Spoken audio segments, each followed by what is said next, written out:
여러분 사랑합니다. 서로 좀 인사 다시 한번 하게 사랑합니다. 한 번 더 고백할까요? 성령님 함께 해주십시오. 제 말씀을 준비하면서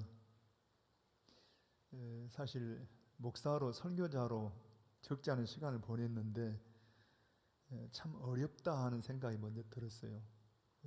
물론 설명하는 것도 쉽지 않지만 더군다나 이렇게 깨달아진 것을 삶에 적용한다는 게 참 쉽지 않다, 어렵다 하는 생각이 들어요. 그래서 하나님의 은혜가 아니면, 성령의 도우심이 아니면 정말 불가능한 일입니다.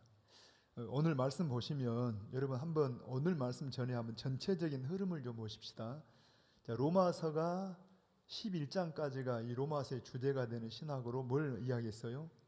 구원론을 이야기했죠. 구원에 대해서. 여러분 구원은 우리의 열심이나 우리의 어떤 공로가 아니라 오직 하나님의 은혜입니다. 믿음으로 옵니다. 그래서 오직 뭘로? 오직 믿음으로. 그렇게 구원을 은혜로 우리가 받았어요. 그렇게 구원받은 걸 하나님의 자녀가 됐다. 오늘 죽어도 천국 갈 수 있다. 그렇게 믿습니까? 같은 이야기인데 그렇게 구원을 받았다라면 구원받은 사람의 첫 번째 도리가 뭐냐? 뭐라 그랬죠?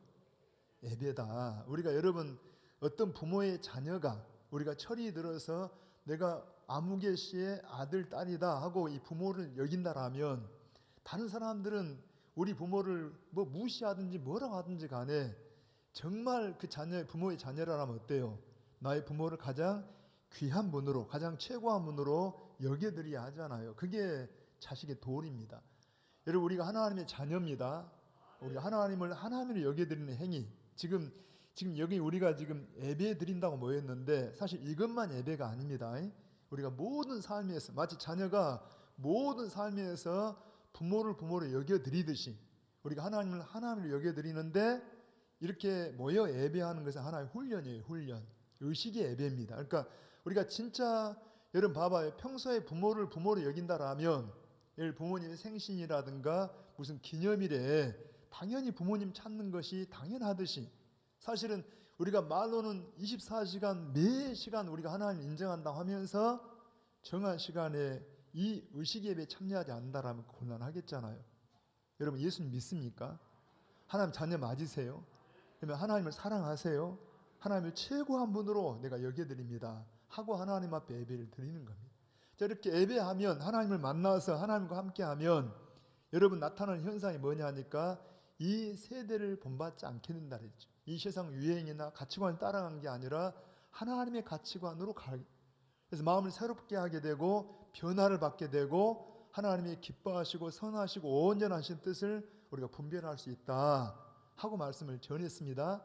그리고 이제 이어서 여러분 우리가 이 예배만 아니라 예배가 삶으로 이루어져야 돼. 그게 뭐냐 하니까 사랑과 섬김과 봉사로 나타나는 거죠. 그래서 그렇게 하기 전에 내가 누구냐? 여러분 저 좀 봅니다. 우리가 어떤 삶을 살기 전에 내가 누군가 왜 그럼 그렇게 살아야 하는가 할 때 내가 누구냐? 할 때 여러분 한번 12장 5절로 한번 읽어봅니다. 시작.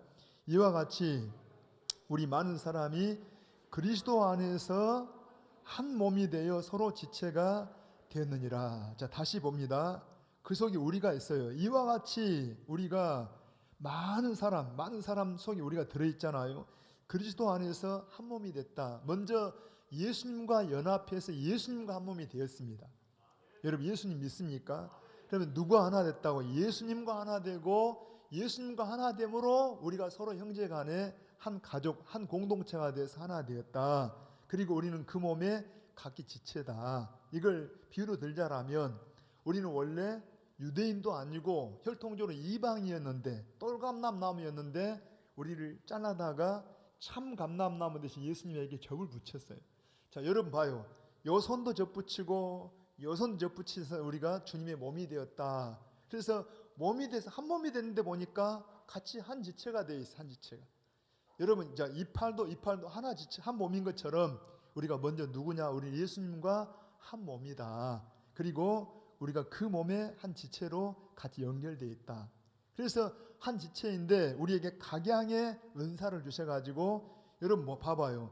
팔에 어떤 은사 주고 발에 어떤 은사 준 것은 발을 위해 사는 게 아니라 이 몸을 위해 살도록 여러 지체 은사를 줬다는 이야기. 우리는 주님의 몸 주의 나라를 위해서 여러 은사를 주셨습니다. 그 몸 주의 나라가 뭐냐? 곧 성도들을 섬기는. 그래서 지난주에 여러분 혹시 자 본문 한번 펴기 전에 여기 봅니다. 한번 10절 한번 읽어봅니다. 시작. 자, 형제를 사랑하여 서로 우애하고 존경하기를 서로 먼저 하며, 그 다음에 넘어가서 13절에 시작. 성도들의 쓸 것을 공급하며 손 대접하기를 힘쓰라. 거기 대상이 누구예요? 형제들이고 성도들이고. 그러니까 먼저는 우리가 주님과 하나 되어 있는 교회 공동체, 성도들, 형제들을 같이 서로 사랑을 섬기고 봉사하고, 그 다음에 이제 사실은 본질은 같은데 조금 오늘 본문에 보시면 한번 여러분 대상이 있어요. 한번 여러분 14절 한번 먼저 읽어봅니다. 시작. 너희를 누구라고 해? 박해하는 자를 축복하라. 박해하는 자. 좀 넘어가서 자 밑에 보니까 여러분 19절. 내 사랑하는 자 너희가 친히 원수를 갚지 말고, 뭘 갚지 말고? 원수를. 거기 20절에도 내 원수가 줄이거든. 그 다음에 악에게 지지 말고. 그러니까 이 대상이 누구예요? 거기 보니까 박해하는 자, 원수, 악을 행하는 자, 이런 대상들이 있어요. 자, 그러면 여러분 우리가 자 먼저는 내가 누군가를 아시라 했죠. 우리는 누구와 하나 됐다고 해요? 입 좀 열어보세요. 누구와? 예수님과 하나 되었다. 예수님 몸이 됐다니까요. 그러면 예수님 몸이 됐기 때문에 신분이 누구냐? 바로 하나님의 자녀예요. 예수님의 신부가 됐다는 이야기. 아멘입니다. 그러면 하나님의 자녀가 되고 신부가 됐기 때문에 곧 하나님 나라 백성이 된 겁니다. 자, 여러분들 우리가 은혜로 됐잖아요. 하나님 나라 백성이 됐는데 하나님 나라 백성으로 이 세상을 살다 보니까 이 세상은, 제가 말한 이 세상은 눈에 보이는 막 이 자연 세계가 아니라 보이지 않는 영적인 가치 체계가 있어요. 이걸 우리가 하나님의 나라다, 세상 나라다랍니다. 이걸 구분 못하면 이 세상은 무조건 악하, 그거 아닙니다. 이 세상 속에서 하나님의 가치관을 대적하는 그런 가치 체계가 있어요. 이걸 우리가 세상 나라라 그래요. 자, 이 속에 우리가 살고 있어요. 마치 여러분 저 미국 사람이, 미국의 대사가 한국에 파견돼 있어요. 그 사람 미국 사람이에요? 한국 사람이에요? 한국 땅에 살아도 미국 사람이에요. 우리는 지금 천국 시민입니다. 자, 천국 시민인데 이 세상에 지금 보냄받은 주님의 종들이란 주님 백성들이에요. 그러니까 우리의 본래 시민권은 어디가 있다고 해요? 천국이라니까. 하나님 나라 백성이라. 하나님 나라 백성인데 이 세상에 지금 파견된, 예수님이 그랬잖아요. 아버지가 나를 보낸 것처럼 나도 너희를 보낸다. 그러니까 우리가 지금 예수님 믿는 순간에 천국 백성이 되고 하나님 나라에 파견을 받은, 이 세상에 지금 파송받은 사람들입니다. 아멘입니다. 자, 그렇게 정리를 하시고, 그런데 그러면 우리가 이 세상에 왜 사냐? 어떤 목적으로 살아요? 예를 들어서 외국의 대사나 영사들이 와서 이 땅에 사는 이유가 뭐예요? 자기 나라 알리려고. 자기 나라가 어떤 나라고 그 나라가 어떤 나라인가를 드러내기 위해서 이 땅에 존재하듯이 우리 이 땅에 왜 존재하냐? 잘 먹고 잘 살라고. 그게 아니라 우리는 천국을 드러내려고, 우리를 사랑하시는 하나님을 증거해내기 위해서 존재한다는 이야기. 아멘입니다. 그러니까 그런 의식을 가져야 되는데 그런 의식 속에서 오늘 말씀을 대해야 돼. 그런데 먼저 여러분 14절 하나만 가지고도 한번 읽어볼까요? 시작. 너희를 박해하는 자를 축복하라. 축복하고 저주하지 말라. 이게 쉬워요? 어려워요? 여러분 쉬워요? 어려워요? 여러분 누가 막 박해하고 핍박하는데 축복할 수 있습니까? 몰라요. 어떤 사람이 너무 그냥 선하고 착해가지고 모르겠어요. 한두 번은 억울해도 할지 몰라도 성경이 요구하는 것은 항상 하라는 거예요. 할 수 있어요? 없어요? 불가능합니다. 한번 보면 한번 여러분 요절이 오늘 18절인데 한번 읽어보면 시작. 할 수 있거든 너희로서는 모든 사람과 더불어 화목하라. 일반적으로 성경이 우리에게 요구할 때는요 그냥 하라, 하지 말라 이렇게 명합니다. 그냥 여러분 어때요? 성경은 그냥 이렇게 뭐 해라 한다든가 하지 말라 이렇게 말하지 여기 할 수 있거든 이런 조건절을 말하지 않아요. 그런데 왜 이렇게 말하고 있냐? 여러분 할 수 있거든 하는 말은 우리가 흔히 할 수 있다는 거예요? 어렵다는 거예요? 어렵다는 겁니다. 사실 아까 한마디만 봐도 너희를 박해하는 자를 축복해라, 축복하고 저주하지 말라. 이게 쉬워요? 어려워요? 어렵습니다. 아니 어려운 정도가 아니라 거의 불가능한 일이에요. 그래서 할 수 있거든 말. 그런데 또 뒤집어 말하면 할 수 있거든 하는 말은 할 수 있다는 겁니다. 누군가가 도와주거나 누군가 함께하면 할 수 있다는 거예요. 그래서 나는 할 수 없지만 여러분 할 수 없는 것을 왜 하라고 하시냐? 하나님이 하라고 하실 때는요. 할 수 있는 대책을 다 갖고 있다는 게 그게 뭐냐? 첫 번째입니다. 자, 제가 미리 답을 말씀드리면 여러분 로마서 8장 우리 한번 좀 띄워 오실래요? 8장 로마서 8장 26절입니다. 자, 시작. 이와 같이 성령도 우리의 연약함을 도우시나니. 아멘입니다. 자, 우리는 어떤 사람이라고요? 연약해. 우리는 하나님 말씀을 순종하게 아니 여기 지금 14절 하나만 가지고도 감당이 못 되는 안 되는 할 수 없는 사람이라. 그런데 우리는 연약한데 그래서 누구를 보냈다고 해? 성령을 보내가지고 우리를 뭐 한다고 해요? 도우셔. 여러분들이 그래서 성령을 자꾸 의지하시고 그분을 늘 부르시고 도움을 받으라는 이야기. 여러분 성령이 우리를 도우십니다. 제가 이 성령이 돕는다는 말이 너무 좋아서 여러 번 제가 써먹었어요. 헬라어로 순 안티람바 노마이. 그냥 이걸 여러분들이 그냥 마음속에 새겨놔 봐요. 이 순 여러분 내 가까이에서 내 옆에서 여러분 람바 우리가 그냥 내 손이 미치지 않는 곳에서 그럴 때가 너무 많아요. 내 가까이에도 감당이 어렵지만 저 서울에 있는 자식들, 저 외국에 있는 우리 아이들, 내가 감당할 수 없는 문제들을 어떻게 감당하냐느냐. 그런데 주님께 기도하면 성령이 우리를 가까이에서 내 손이 미치지 않는 곳에서 그냥 번쩍 들어가지고 우리를 인도한 줄 믿으시기 바랍니다. 그렇게 해주겠다고 보내면 성령이시라니까. 이와 같이 성령이 우리의 연약함을 도우신다. 할렐루야. 뿐만 아니라 우리에게 좋은 모델이 계세요. 모델이. 우리 빌립보서 2장 5절입니다. 같이 한번 시작. 너희 안에 이 마음을 품으라. 곧 그리스도 예수의 마음이니. 할렐루야. 자, 우리를 위해서 여러분 주님이 직접 말씀하시고 친히 모델을 되시고 그 외에도 많은 신앙의 선배들을 세워가지고 그렇게 본을 보였다는 이야기.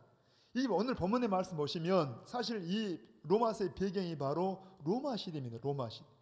바울이 이 편지를 써보내고 얼마 후에 로마를 갑니다. 그리고 나중에 순교를 당해요. 그런데 그때가 어떤 시대냐? 특별히 네로 황제 같은 황제가 통치할 때입니다. 이 네로는요 기독교인들을 얼마나 박해를 했어요. 여러분 자기가 로마 시를 불려놓고 그냥 이 방화범들로 기독교인들이 방화했다고 이렇게 거짓말을 해가지고 그냥 기독교인들 잡아다가 많은 사람을 체형시켰어요. 그런데 우직하게 이 그리스도인들은 그걸 다 당합니다. 여러분 어때요? 제가 설교 준비하다 보니까 독일의 본 헤퍼라는 목사님 계셨어요. 이분은 여러분 그 당시에 히틀러가 전쟁을 일으켜가지고서 많은 사람을 막 죽음의 길로 가게 하잖아요. 그러니까 이걸 비유를 들기는 이랬어요. 마치 이렇게 큰 버스 안에 대형 버스 안에 승객이 꽉 차 있는데 운전수가 술 취해가지고 미쳤어요. 그냥 막 낭떠러리를 향해서 막 갑니다. 그러면 여러분 어떻게 해야 합니까? 그 승객들을 살려면 어떻게 해야 돼요? 그 차를 세워야 되는데 어떻게 세워야 돼요? 저 운전수를 갖다 끌어내려야 돼요. 그래서 이 보네포 목사님은 자기가 중심이 돼서 이 히틀러 암살단을 조직을 했어요. 그래가지고 어떻게라도 저 히틀러를 갖다가 그냥 끌어내려야, 저 운전수를 끌어내려야 우리가 지금 이 버스가 타고 있는 승객들이 안전하겠다 해가지고서 그렇게 했다는 거예요. 그런데 그만 성공을 하지 못하고 잡혀가지고서 감옥에 갇히게 되고 거기서 죽게 됩니다. 그런데 죽음 전에 잠을 자는데 하나님 꿈속에 히틀러가 하나님 앞에 가서 심판을 받는 거예요. 하나님께서 히틀러를 저 지옥으로 보내는데 히틀러가 거기서 하나님께 막 이렇게 항의를 합니다. 하나님, 나는 이 세상에 있을 때 한 사람도 나를 천국 있다 지옥 있다 말한 적이 없고 나한테 예수님을 전한 적이 없다고. 그러니까 그 꿈을 꾸다가 갑자기 꿈을 깼어요. 깨달은 게 뭐냐 하면은 나는 저 히틀러가 미친 운전수라 저 히틀러를 잡아내려야 된다 죽여야 된다 이것만 생각했지 한 번도 히틀러를 위해서 기도한 거나 복음을 전해본 적이 없다는 거야. 그걸 회개하면서 하나님께 기도했다고. 그리고 그 다음날 처형당했다는 말이 있어요. 여러분 다시 한번 읽어봅니다. 한번 14절 읽어보게. 시작. 너희를 박해하는 자를 축복하라. 축복하고 저주하지 말라. 자, 저 좀 봅니다. 일반적으로 여러분 우리를 핍박하는 자는 어떻게 축복할 수 있겠어요? 근데 아까 누구를 도움 받으라고요? 성령의 도우심을 받고 예수님을 우리가 늘 생각하라는 요 너희 안에 이 마음을 품으라는 이야기입니다. 여러분 우리가 예수님 안에 생각하면 사실은 가만히 생각하면 누가 제일 복받은 사람이에요? 제가 늘 말씀드리고 새벽에도 말씀드렸지만 저 좀 봐보세요. 새벽에 오늘 창세기 24장을 봤는데 이런 내용이 나옵니다. 메소포타미아 지역에 리브가라고 하는 그냥 시골 아가씨 하나가 살았어요. 그냥 평범한 시골 아가씨입니다. 그런데 어느 날 아브라함이 가나안 땅에서 아브라함이 자기 종을 보내가지고 하나님 말씀에 의해서 와서 여러분 그 라반의 집에 도착해가지고 리브가를 만납니다.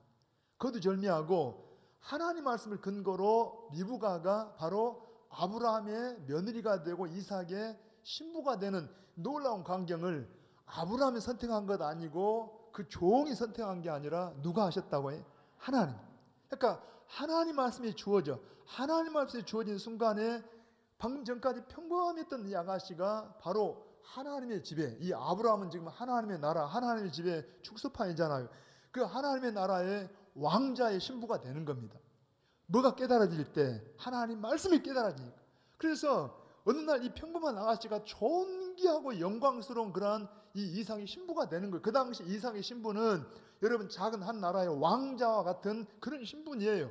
더 나아가 우리는 예수 그리스도의 신부라는 이야기입니다. 여러분 오늘 우리가 예수님 만나기 전까지 말씀을 깨닫기 전까지는 그냥 평범한 사람이에요. 아니 오히려 보통 사람보다 더 못됐을 수도 있는데 어느 날 하나님 말씀이 우리 안에 들어옵니다. 할렐루야. 그걸 우리가 말씀으로 거듭난다 그래요. 성령으로 거듭나 보니까 어떻게 하나님이 창세전에 나를 선택하시고 나를 미리 아시고 나를 하나님이 아시고 정하시고 우리를 불러내시고 우리 주님의 자녀가 되게 합니다. 뭐가 임할 때? 말씀이. 오늘 여러분 오전에도 이 말씀이 여러분에서 임하길 바랍니다. 말씀이 속이 없으면 그냥 덤덤하게 앉아있다 졸다만 가면 안타까워요. 여러분 그냥 평범한 아가씨였다니. 그런데 말씀이 깨달아지고 말씀이 다가가니까 리브가 갑자기 그냥 신분이 얼마나 영광스러운 신분으로 바뀌어버립니다. 그걸 우리가 거듭난다고 그래. 오늘 여러분 성령을 거듭났습니까? 말씀을 거듭나셨습니까? 내가 누군가를 아시라는 이야기. 오늘 본문에 읽잖아요. 내가 누군가 하니까 바로 우리는 하나님의 자녀가 되고 예수님의 신부가 되어졌어요. 누가 제일 복받았다고 해요? 세상에서 우리가 다 알지 못하지만 가장 복받은 사람이 바로 옆에 사람 봐요. 누구라고 해요?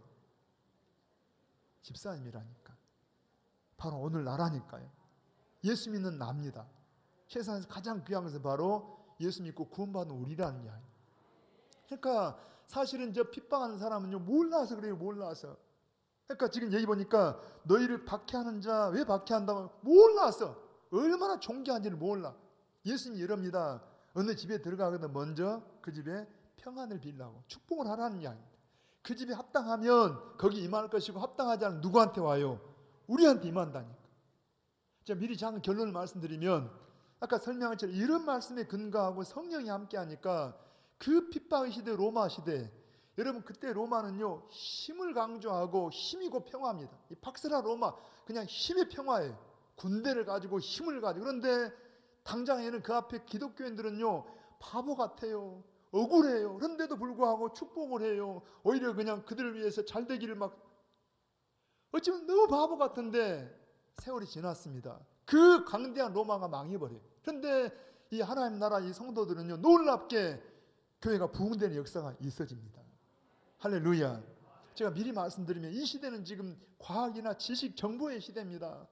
그 속에 그리스도인들을 갖다가 얼마나 무시합니까? 얼마나 우리를 비웃어요. 그런데 하나님은 살아계십니다.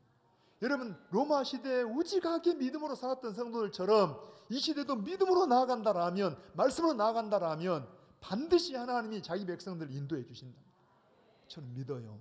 그래서 우리가 성령을 의지하시고 예수님 바라보시고 가장 복받은 것을 아시고 뭐하라고 해?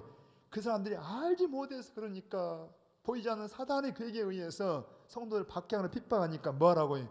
불쌍히 여기고 축복하고 저주하지 말라는 이야기. 한번 이제 15절 한번 읽어보게. 시작. 즐거워하는 자들과 함께 즐거워하고 우는 자들과 함께 울라. 한 절 한 절이 다 의미가 있어요. 다시 한번 설명하지만 우리가 쉽지 않지만 누구 도움을 받으라고요? 성령의 도우심을 받고 주님의 말씀을, 주님을 바라보면서 저는 봅니다. 일반적으로 여러분 우는 자들과 함께 우는 것은 그나마 그렇게 어렵지가 않을 수 있어요. 장례, 초상이 났어요. 사람들이 막 초상집에 가가지고 사실은 같이 우는데 어찌 보면 자기 서름이 웁니다. 근데요, 보통 사람들은 남이 즐거울 때 가서 즐거워하기가 더 어려워요. 왜 어려울까요? 여러분, 남이 슬픈 일을 만났을 때는 그래도 동정에 가서 슬퍼할 수가 있는데, 남이 막 좋은 일 만났을 때 즐거워하기 쉽지 않은 것은 못된 속에 죄성이 있어가지고 남이 잘 되면 배가 아파합니다. 쉽지가 않아요. 그런데 성령이 함께 하시면 가능합니다. 저는 이제 성경을 보다가 이럽니다. 한번 히브리서 4장 15절 한번 펴보십시다. 히브리서 4장 15절 그냥 아니 자막을 봅니다. 시작. 우리에게 있는 대제사장은 우리의 연약함을 동정하지 못하실 리가 아니요. 저는 이 말씀이 너무 좋아요. 자, 우리에게 계신 이 대제사장은 뭐라고? 우리의 연약함을 동정하시는 분이래요. 이 말을 전에 성경은 체휼하신 분이다. 우리를 체휼하신다. 제가 목사로서 제일 좀 아쉬운 것은 여러분 제가 성경을 근거로 하나님 말씀에 의해서 막 성도들을 돌아보기도 하고 격려하고 위로하기도 하지만 이게 한계가 있어요. 제가 가끔 하는 이야기인데 환자들을 신방을 갑니다. 그런데 성경을 근거로 막 격려해 하나님이 사랑하십니다. 함께 하십니다. 그런데 제가 볼 때는요 별로 위로를 못 받는 것 같아요. 그런데 어떤 사람이 암으로 고통 속에 있다가 고침받는 사람, 큰 사고 만났다가 죽을 고비 넘기고 산 사람이 와서요. 집사님, 집사님 마음 알아. 별 말도 안 해. 근데 같이 막 그냥 위로를 받더라고. 왜 그런가 하니까 여러분 우리 고린도서 1장에 보면은 한번 1장 자막 한번 더 띄워보시면 1장 한번 우리 3, 4절입니다. 고린도후서 1장 3, 4절 같이요. 같이 한번 우리 자막을 읽어보게. 고린도후서 1장 3, 4절 시작. 찬송하리로다. 그는 우리 주 예수 그리스도의 하나님이시오 자비의 아버지시오 모든 위로의 하나님이시며, 자 우리의 모든 환난 중에서 우리를 위로하사 우리로 하여금 하나님께 받는 위로로서 모든 환난 중에 있는 자들을 능히 위로하게 하시는 이시로다. 할렐루야. 자 한번 자막 그대로 띄워놔 보시고 보십시다. 여러분 사도 바울이 한 이야기잖아요. 바울이 그 위대한 사도 바울이 우리가 아는 것처럼 아시아 지역에서 엄청난 고난을 경험합니다. 아니 복음 전하고 무슨 잘못을 했다고 오죽하면 살 소망까지 끊어질 정도로 엄청난 그러한 고난을 만납니다. 근데 왜 이런 고난을 하나님이 허락하시냐? 아까 뭐라 그래요? 그 고난 속에서 고난만 있는 게 아니라 하나님이 위로의 하나님이라는 이야기. 무슨 하나님? 위로의 하나님. 아마 그 위로에 하나님이 위로하는 가운데 가장 귀한 것은 바로 사람을 통해 위로하십니다. 여러분 항상 바울 곁에는 누가 있어요? 사실 전혀 죄도 없고 상관이 없는 누가가 옆에 있고 디모데가 옆에 있고 심지어 감옥 안에서까지 누가가 함께하면서 뭘 하는 거예요? 위로자가 되는 거예요. 그리고 더군다나 하나님 기도하면 하나님이 놀라운 위로를 주셔요. 고난이 여전히 있지만은 고난을 이겨낼 수 있는 위로가 있다니까. 할렐루야. 그래서 그 고난을 통과하면서 하나님 위로를 크게 경험해요. 그래서 바울이 하는 말이 그럽니다. 우리의 모든 환난 중에서 우리를 위로하시는 우리로 하여금 우리를 위로하사 우리로 하여금 하나님께 받는 위로로서 모든 환난 중에 있는 자들을 뭐라고 해요? 능히 위로하게 하십니다. 그러니까 하나님이 왜 성도들을 지금도 우리를 사랑하시고 능력이 전능하신데 왜 어려움 가운데 처하게 하시냐? 왜 그런다고 해요? 우리를 위로자 되라. 여러분 하나님이 아까 어떤 분이라 우리를 체휼하신 분이라. 하나님 우리를 체휼하시는데 한번 성경을 몇 군데 보고 한번 설명할게요. 우리 요한복음 11장 32절 한번 같이 읽어봅니다. 시작. 마리아가 예수 계신 곳에 가서 배웠고 그 발 앞에 엎드려 이르되 주께서 여기 계셨더라면 내 오라비가 죽지 아니하였겠나이다 하더라. 33절. 예수께서 그가 우는 것과 또 함께 온 유대인들이 우는 것을 보시고 심령에 비통히 여기시고 불쌍히 여기사. 뭐 했다고 해요? 불쌍히 여기셔요. 세상에 저는 이 말씀이 너무 귀한 거예요. 아까 우리를 체휼하신다 그랬잖아요. 우리를 동정하신다. 그 다음에 예수님이 어떤 분이냐? 사실은요 예수님은 지금 이 죽음을 이미 정복하시고 이 나사로를 지금 죽음 가운데 건지기 오신 거예요. 요즘 시대를 우리가 IT 시대라 그러잖아요. 지금 우리나라 같은 경우도 굉장히 막 여러분 IT 기술이 발달해 가지고 막 첨단의 로봇을 만들고 그럽니다. 앞으로 어떻게 변할지를 몰라요. 요즘 식당에 가면은 종업원 없이도 그냥 누가 합니까? 로봇가 다 막 하고 다닙니다. 여러분 은행에 가봐요. 누가 다 일을 해요? 그냥 이제 이 로봇에 의해서 다 막 일 전산 처리를 해버리면 이제 그렇지 않은 일자리가 모자란데 아무튼 가면 갈수록 그럽니다. 요건 우리가 배워서는 안 되지만 일본 같은 경우도 굉장히 발달해 가지고 결혼하고 사니까 부부가 너무 힘든 거예요. 그래서 그냥 로봇하고 사는데 로봇들 체온을 따뜻하게 그냥 딱 안으면 그냥 아내처럼 남편처럼 느끼도록 그렇게 만들어 놔요. 그리고 로봇가 잘한 건 뭐냐면 한 번도 대꾸를 안 해요. 시킨 대로 그냥 순종을 잘하니까 싸울 일도 없고 잔소리 들을 일도 없고 너무 편해. 그런 건 따라가면 안 됩니다. 근데 문제는 근데 여러분 아무리 로봇가 발달해도 하나 못한 게 있어요. 모르겠어요. 어떻게 이것까지 만들어내면 아마 마지막 때가 주님 오실 때는 몰라도 로봇가 아무리 지능이 뛰어나도 뭐가 없어요? 가슴이 없어요. 감정이 없어요. 그러니까 여러분 체유를 못해요. 체유를. 동정을 못해요. 근데 예수님은 어떤 분이라고 해요?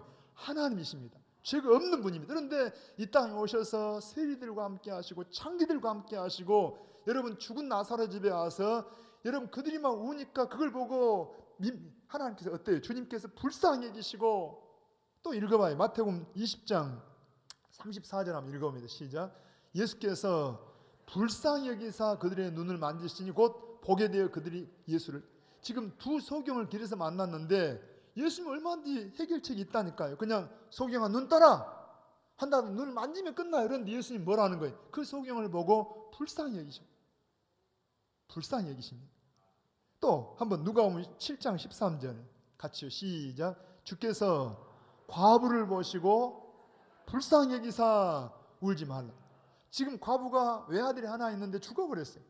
여러분 주님께는 죽은 문제 다 해결한다니까. 이미 과부를 살릴 이 죽은 아들을 살리려고 살립니다 곧. 그런데도 불구하고 예수님 뭐 한다고 해요? 불쌍히 여기셨어요.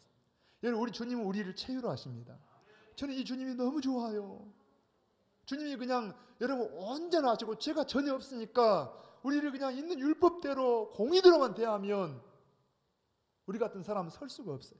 그런데 우리 주님은 우리를 그냥 여러분 어때요? 죄 있는 모습 그대로 불쌍히 여기시고 실수한 그대로 우리를 불쌍히 여기시면서 우리에게 기다려 주시고 우리를 체유로 하시는 주님이십니다. 아멘입니다. 그러니까 우리로 하면 왜 그런 실수나 그런 아픔을 경험하게 하시냐? 뭐 하라고? 같이 공감하라고. 같이 나누라고. 여러분 제가 한 번 더 설명하면은 목사로서 미안한 것이 아무래도 이론적일 수밖에 없어요. 성도들 만나면 제 경험으로 이야기한다고 해봐야 한계가 있어요. 근데 아까 설명한 것처럼 같은 병을 알아보거나 같은 사고를 만나본 사람들이 가서 손을 잡고 여러분 눈물을 흘리고 다른 말 안 해요. 그냥 집사님 내가 심정 알아. 한마디 하면은 그냥 거기서 일어나게 되고 위로가 되고 할렐루야. 뭐 하라고? 주님이 공감하라고. 서로 격려자가 되고 위로하라고. 다시 한번 읽어봐요. 자, 15절 시작. 즐거워하는 자들과 함께 즐거워하고 우는 자들과 함께 울라. 할렐루야. 또 하나 더 읽어봅니다. 16절 갑니다. 서로 마음을 같이하며 높은 데 마음을 두지 말고 도리어 낮은 데 처하며 스스로 지있는 차지 말라. 서로 마음을 뭐하라고 해? 마음을 같이. 여기는 지금 겸손하라는 이야기인데 겸손할 때도 서로 마음을 같이 하며 높은 데 마음을 두지 말고 도리어 낮은 데 처하며. 여러분 이 말씀과 비슷한 말씀이 얼른 떠오른 말씀이 있는데 빌립보서 2장을 한번 1절부터 한번 읽어봅니다. 자, 시작. 그러므로 그리스도 예수 안에 무슨 권면이나 사랑의 무슨 위로나 성령의 무슨 교제나 긍휼이나 자비가 있거든. 우리가 지금 주님을 대신해서 사역을 하고 성도의 삶을 사는데 이때 2절입니다. 자, 시작. 마음을 뭐하여? 같이하여. 시작. 마음을 같이하여 같은 사랑을 가지고 뜻을 합하며 한 마음을 품어. 여기 마음을 같이하여. 본문에도 뭐라 그래요? 서로 마음을 같이하며. 우리가 창원대교회 공동체로 뭐라고? 서로 마음을 같이해. 그런데 겸손하게 같이 하는데 이 말을 어떤 분이 이렇게 풀어놨더라고요. 마음을 같이 한다 할 때 이 말을 서로 같은 것을 생각한다. 서로 같은 걸 생각해. 제가 아까 창세기 말씀했지만 여러분 가나안 땅에 살았던 이 아브라함의 종입니다. 아브라함 집에 살던 이 종이 지금 메소포타미아까지 멀리 갔어요. 근데 그 메소포타미아에 가서 라반을 만나가지고 라반과 함께 그 가족들과 이야기를 하는데 전혀 얼굴도 처음 만났습니다. 모든 삶이 달라요. 그런데 거기에 공통점이 하나 있어요. 뭐가 있냐니까 여호와의 이름을 불러요. 누구 이름을 불러요? 여호와 이름. 여러분 우리가 여호와 이름. 자, 오늘 우리가 서로 다 다양한 환경 속에 살았고 살고 계시고 오늘 처음 만날 수도 있는데 우리에게 공통점이 있다라면 누구예요? 바로 예수 그리스도입니다. 아까 뭐라 했어요? 빌립보 교회가 지금 여러 가지 문제가 있어요. 갈등도 있고 그러는데 그래서 5절에 가봐요. 5절에 뭐라고 해요? 거기 보니까 너희 안에 이 마음을 품으라. 누구 마음이에요? 곧 그리스도 예수의 마음.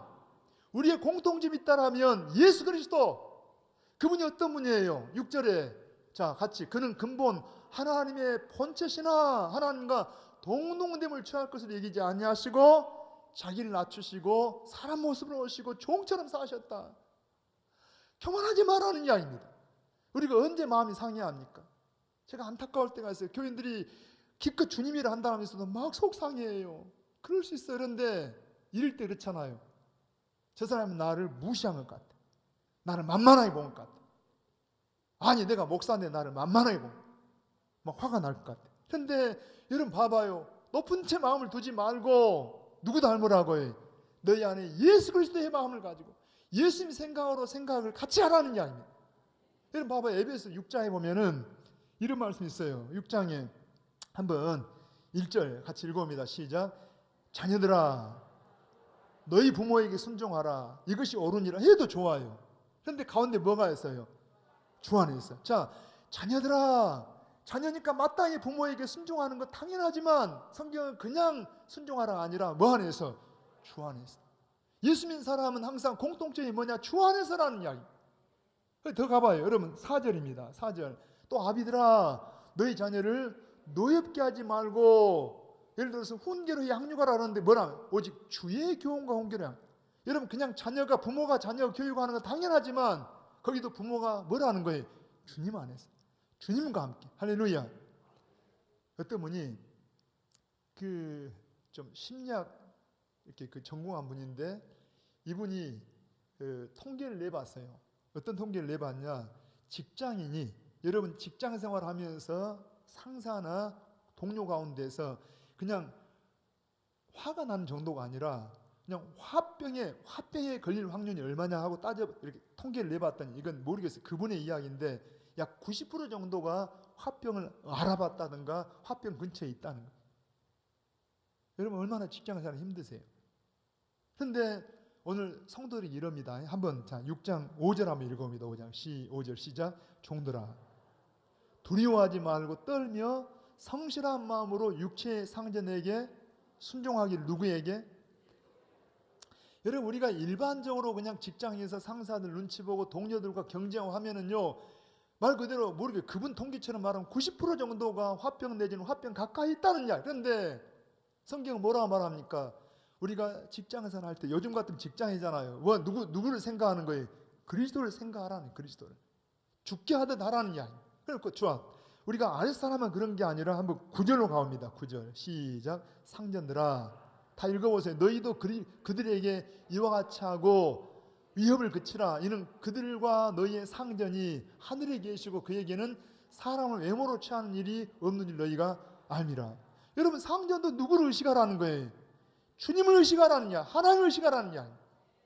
이런 인물이 우리가 잘 아는 구약에 다윗 있잖아요. 다윗. 자, 다윗 우리 사무엘상서 24장에 보면은 한번 자막 띄울 수 있습니까? 제가 좀 바꿨는데 자, 사무엘상 24장 6절에 거기 내용 이런 말씀이 있어요. 다윗이 한번 읽어보게 성경. 자기 사람들에게 이르되 내가 손을 들어 여호와의 기름 부음을 받은 내 주를 치는 것은 여호와께서 금하시는 것이니 그는 여호와의 기름 부음을 받은 자가 됨이니라. 자, 좀 봅니다. 이 배경 잘 아실 거예요. 여러분 다윗과 사울이 왕입니다. 다윗은 지금 왕의 충성스러운 신하입니다. 더군다나 사울은 장인입니다. 다윗은 지금 사위입니다. 여러분 한 번도 다윗이 그 왕인 혹은 장인 사울에게 대적한 적이 없어요. 그런데 그냥 시기심, 경쟁심 때문에 다윗을 계속 죽이려고 합니다. 심지어 여러분 군대를 보내갖고 쫓아다녀요. 지금도 군대를 보내서 쫓아다니다가 엔게디 들판에서 그만 잠이 와가지고 굴에서 잠이 들었어요. 지금 다윗이 숨어있는 굴에 이 왕이 들어와가지고 잠이 든 겁니다. 그러니까 수하 사람들이 다윗의 이 부하들이 그래요. 왕이여, 하나님 주신 기회입니다. 그냥 죽여버려도 그냥 정당하고 그리고 당신이 왕이 되면 좋겠습니다. 그런데 뭐라는 거예요? 다윗이 같이 시작.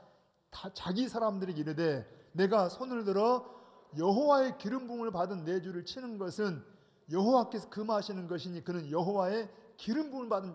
여러분 다윗은 지금 누구를 의식하는 거예요? 하나님을 의식하고 있다. 하나님. 한 번만 더 볼게요. 좀 여러분 한번 사무엘상서 1장 6절 보면은 같이 읽어봅니다. 시작. 여호와께서 그에게 임신하지 못하게 하심으로 그의 적수인 분인나가 그를 심히 뭐했어요? 격분하게 하여 괴롭게. 지금 한번 상상을 해봐요. 한 가정이지만 이걸 일반의 원리로 말하면 경쟁자입니다. 이 분인나가 한나를 자식 못 낳는다고 거기 보니까 격분하게 하고 막 괴롭혀요. 여러분 같으면 어떻게 할까요? 지금 자식 못 낳은 것도 힘들어 죽겠는데 아주 그냥 막 격분하게 만들고 막 괴롭혀요. 분노. 근데 이때 여러분 한나는 한번 10절 가볼까요? 10절 같이 읽으면 1장 10절. 자, 시작. 한나가 마음이 뭐 했다고 해요? 괴로워요, 안 괴로워요?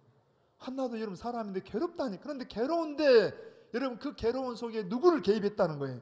하나님을. 다시 한번 한나가 마음이 괴로워서 누구에게? 여호와께 기도하고 통곡했어요. 그냥 분인나에게 한 게 아니라 나를 괴롭히는, 나를 그냥 힘들게 하는 저 분인나를 대적한 게 아니라 누구 앞에 간 거예요? 괴로운 심정을 하나님께 가서 하나님께 기도하고 하나님께 통곡을 했어요. 그랬더니 그 뒤에 보면은요 한나의 얼굴이 수색이었고 마음에 평안함이 있다는 이야기. 할렐루야. 다시 한번요. 우리에게 누가 계신다고 해요? 주님이 계십니다. 그러니까 우리의 삶에 어떤 훈련을 해야 되냐? 여러분 이렇게 다른 사람을 위해서 한번 다시 읽어봐요. 한번 우리 16절 한번 다시. 서로 마음을 같이하며 높은 데 마음을 두지 말고 도리어 낮은 데 처하며 스스로 지혜는 차지 말라. 아까 빌립보서에 뭐라 한다? 그런 갈등이 있어요. 선한 사업을 합니다. 사역을 하는데도 불구하고 왜 그런 서로 경쟁하고 갈등을 하냐? 나를 무시한다고. 나를 그냥 바보처럼 여긴다고. 네가 나를 만만하게 본다고. 사실 예수 믿는 사람 만만하게 봐야 되는 거예요. 또 막 목사를 만만하게 볼라. 그래야 교회가 부흥된답니다. 알아서 하십시오. 근데 뭔 말 하고 싶냐 하면 예수님도, 하나님이신 예수님도 누구로 오신 거예요? 사람으로 오셨고 종처럼 오셨고 그냥 자기를 낮추기를 죽기까지 여러분 순종하셨고 그랬더니 주님이 모든 이름에 뛰어난 이름을 그분이 주셨다는 이야. 할렐루야. 여러분 교회 안에 왜 일하다 갈등이 있냐?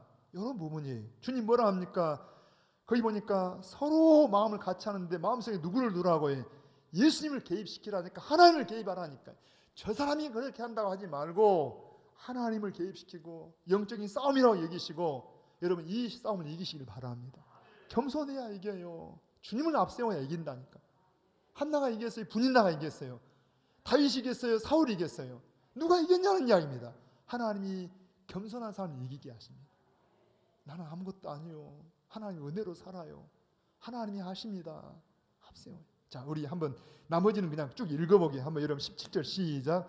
아무에게도 악을 악으로 갚지 말고 모든 사람 앞에서 선한 일을 도모하라. 할 수 있거든 너희로서는 모든 사람과 더불어 화목하라. 내 사랑하는 자들아 너희가 친히 원수를 갚지 말고 하나님의 진노하심에 맡기라. 기록되었으되 원수 갚는 것이 내게 있으니 내가 갚으리라고 주께서 말씀하시니라. 신명기 말씀이고 더 20절 내 원수가 줄이거든 먹이고 목마르거든 마시게 하라. 그리함으로 내가 숯불을 그 머리에 쌓아 놓으리라. 악에게 지지 말고 손으로 악을 이기라. 거기 한번 들어옵니다.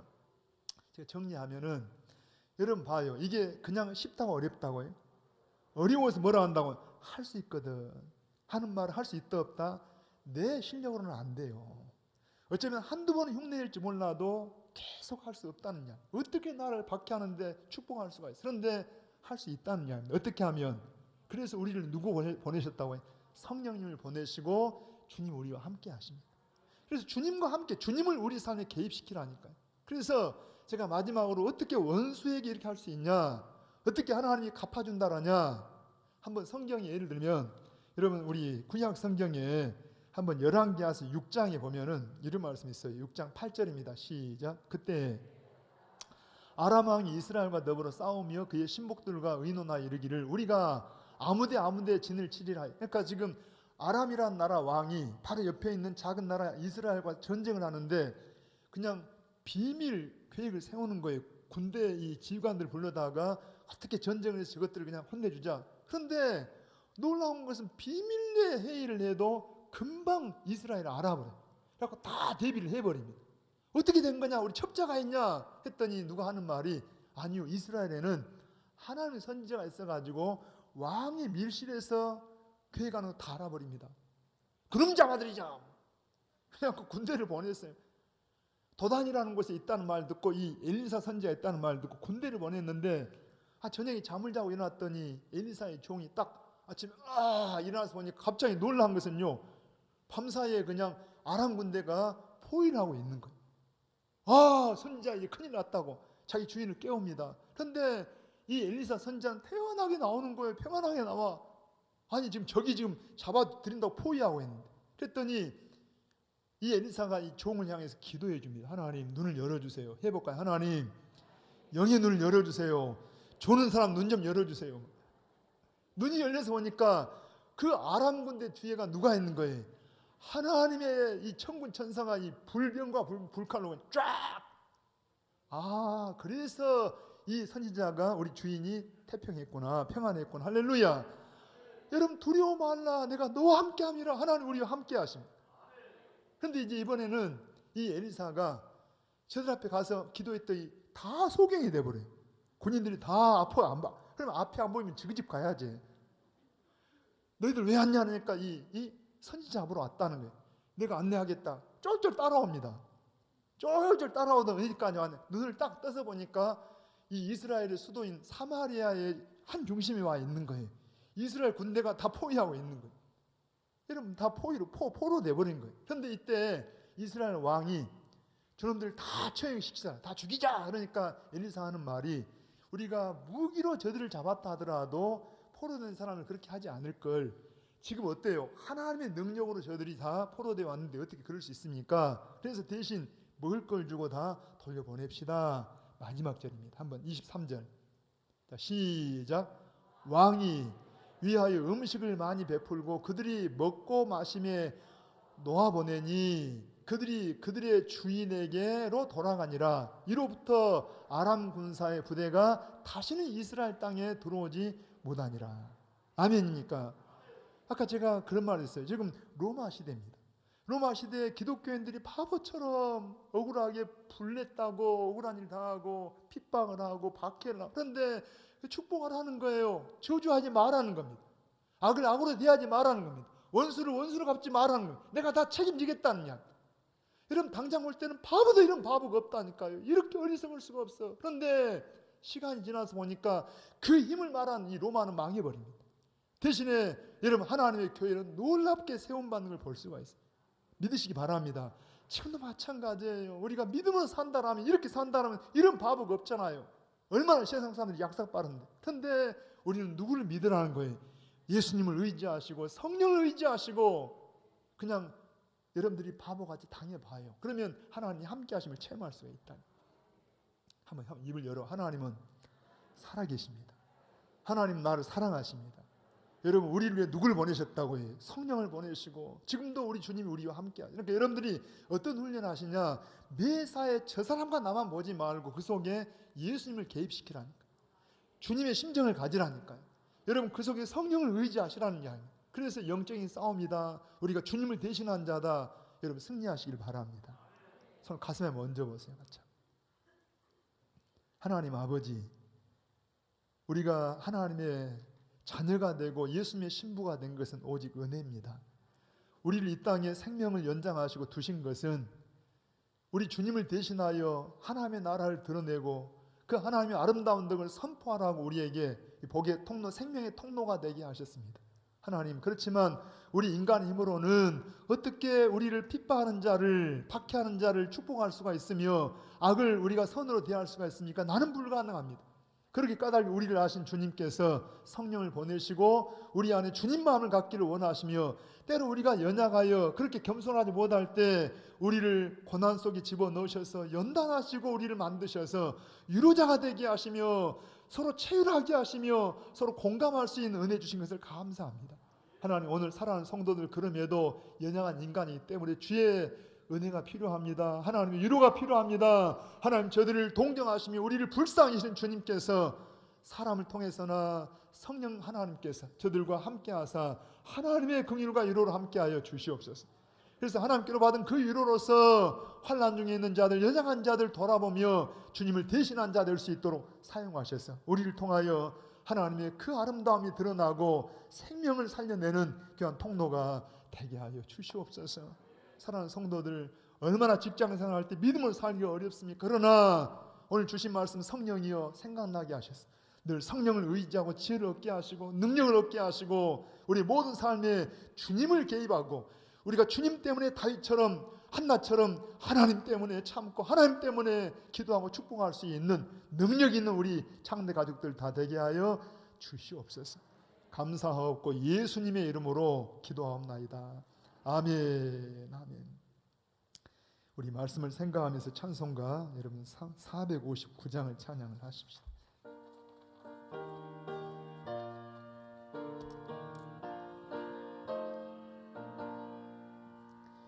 누가 주를 따라 섬기려는가? 누가 죄를 떠나 주만 따를까? 누가 주를 섬겨 남을 구할까? 누가 주의 뒤를 따라가려나? 부르심을